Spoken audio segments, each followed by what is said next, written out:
Welcome back, and thank you, Hank, for another healthy hint. And now with us in the studio, we have Daryl O'Neal with the Penticton Men's Support Group. In this day and age, with men's and women's roles changing rapidly in our society, some men in Penticton have found the need to begin to get together to talk about this and the changing role that men have in society in relationship to women and to children. So Daryl, welcome to our studios, and how would you like to tell us a little bit about the Penticton Men's Support Group and why you're together? Well, I guess my friend Michael Welsh and I, there was a group operating a couple of years ago, and I don't know why they stopped doing it. But last fall, my friend Michael Welsh and I felt, we were talking together, and we felt like we'd both become quite conscious of the feminists' political agenda in the 1970s, and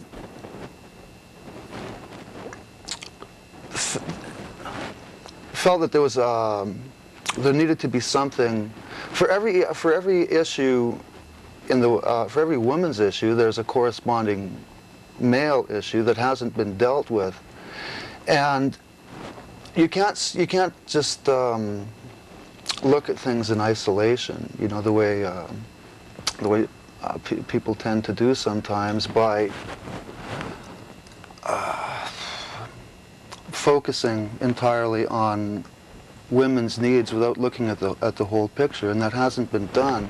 Right. Can you give us a for instance, like say there's a lot of separation, men and women relationships coming to an end, and a lot of the time there's children involved, and women usually have a lot at stake in these issues, and they a lot of the time feel that the custody of children is rightfully theirs. What would be a corresponding men's issue in this? Well, custody again. 90% of custody battles, well, not custody battles, but 90% of the time, custody of the children goes to the mother rather than the father, and. So in 90% of cases, the custody of children actually goes to the mother. Yes, that's correct. Okay. And is that, to me, that represents a very strong gender bias in favor of the feminine. So it's discriminating against men in this respect. Yes. Okay. Well, how do you see addressing that? How do you see informing men of their rights, or how do you see addressing those kinds of issues? Well, there's three. I think the men's movement these days has kind of three distinct camps. One of which is primarily advocacy, which is what you're talking about now.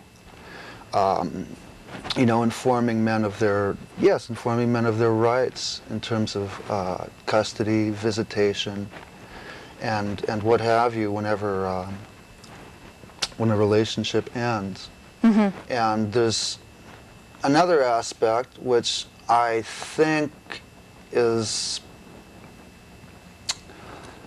more of an apologist's role that some men feel they have to take, again as a response to the women's movement. What's an apologist's role? Well, that men are stinky, hairy brutes and violent rapists, and they feel necessary to berate themselves.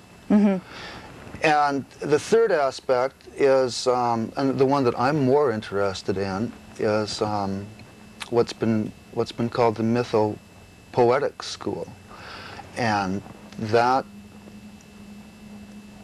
deals more with men coming to terms with who they are. In their souls, in their hearts. And that's where my interest lies. Right. So there's a certain sort of philosophy or social attitude that men have been burdened with, say, for for instance, as much as women have been burdened with the stereotypes that, you know, we're silly, emotional, irrational, illogical people. Hysterical people that can't, you know, can't make up our minds about what it is we want to do, can't figure out how to fix a toilet or run a washing machine. Really, that somehow we have some real limitations. Bloody hell, who wants to? Nobody at all. Yeah, but nonetheless, it's something that men are supposed to do as well as fix cars. Right. And all these other things. Yeah, and there's stereotypes around men that you don't cry, that you're very logical, that you're strong, that you can always keep it together, and things like that. Mm-hmm. And that you're stinky, hairy brutes. That well, may be the other side of it too, that's right? the other side of the coin. Right. Yeah. So you have a men's group here in Penticton. Yes, we do. And you're attempting to address these kinds of issues. Is it are like not only providing men with information about what their rights are, or is it primarily like a discussion group where you get together and talk about your feelings and things like that? Well, at this point, it's primarily a discussion group. I would hope that it will expand somewhat to fill what I perceive to be a need in the community. Mm-hmm. But things have been kind of slow. Yeah. Well, what's the need that you see in this community? What do you see that men lack that you think that getting together with other men could provide, besides drinking beer and watching a football game? Well, I think men getting together with other men is, without the props of football games and beer and superficial camaraderie, I think that in itself is a positive thing. Mm-hmm. Because I think that men have a lot to offer to one another. Right. You know, we're all we've been brought up without fathers for the most part. Yeah. In you know, father absent households. My father ran off to Africa, and for a long time I thought that was very unusual. Yeah. But even people whose fathers didn't run off to Africa only spend 6 minutes a day with their kids over dinner. Yeah, and that's the average statistic too right now, isn't it, too? Something about, you said the average North American male spends... Yeah, 8 minutes a day. 8 minutes a day with his kids. Oh, yeah, it's something... preposterous like that. Yeah, yeah, and even now in this day where the women's movement has demanded that women have an opportunity to move out into the job market, men still haven't taken on their fair share of child minding. I find that a lot of men still look upon looking after or parenting their children as babysitting. And that's a pretty interesting way to view bringing up your children as something that's primarily somebody else's responsibility and not yours. Right. It's a deplorable situation, but again, you have to realize these men are the products of their mothers much more than they are the products of their fathers. So to blame it, to dump it all on their doorstep right now, I don't think is fair. Well, I don't think it's not politically appropriate either. I don't see me dumping anything on the doorsteps of the men.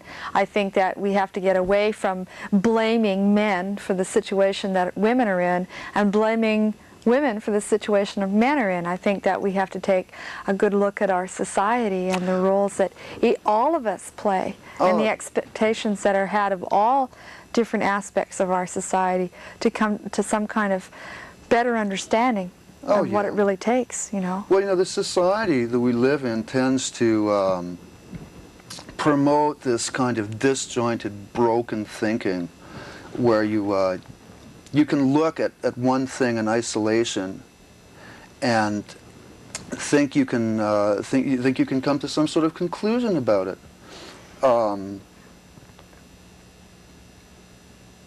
The what?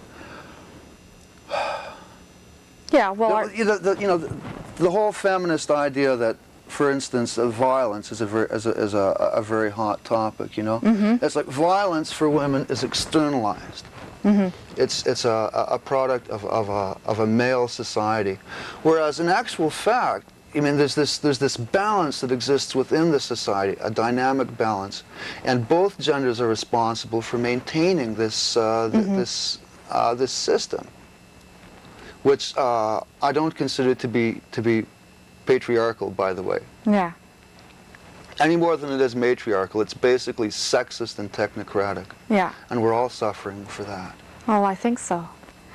Yeah, it would be interesting to see that if men could really, enough men in this community could really come to the point where they really do see that they do need to get together with other men to discuss their feelings, to look at their roles in society, to look at their expectations, you know, and the expectations that society has of men, of always being the breadwinners and being the strong ones and being the ones that are going to bring home the bacon, so to speak. Yes, we can't be loafers, we have to be breadwinners. Yes, exactly. And it's okay, you know, personally I don't think that that there's any kind of, that there's a biological imperative in me to become a vice president of some multinational enterprise or a dynamic corporate lawyer. I could be mistaken. Mm-hmm. Well, it's not necessarily a biological imperative, but I think that we all want to find meaningful work in the world. That's true. We do want to find meaningful work in the world, and that's another thing. I think that because men are considered to be breadwinners, they're denied the chance to find meaningful work because they have to earn money. Mm-hmm. And lots of meaningful jobs don't supply a lot of money. Right. So it makes it difficult if you're expected to bring home the bacon, so to speak, to support a family, and yet you want to do something that your heart really calls to you to do, something that would provide you with a great deal of personal satisfaction. You can't necessarily do that. Social workers, teachers, artists. Some men perhaps would like to work at daycare centers. Yeah. I know. You know, I've often thought of that, but yeah. So where can someone get a hold of you if they'd be a man get a hold of you if you'd be interested in joining your group or hearing more of what you have to say? Well, someone could call me up on the telephone at 496-5259. Mm-hmm. And do you have regular meetings? Yes, we do. The third Tuesday of every month, we meet at the Penticton Family Center, which is the old Okanagan College building. Yeah, on 1295 Main Street, room 120.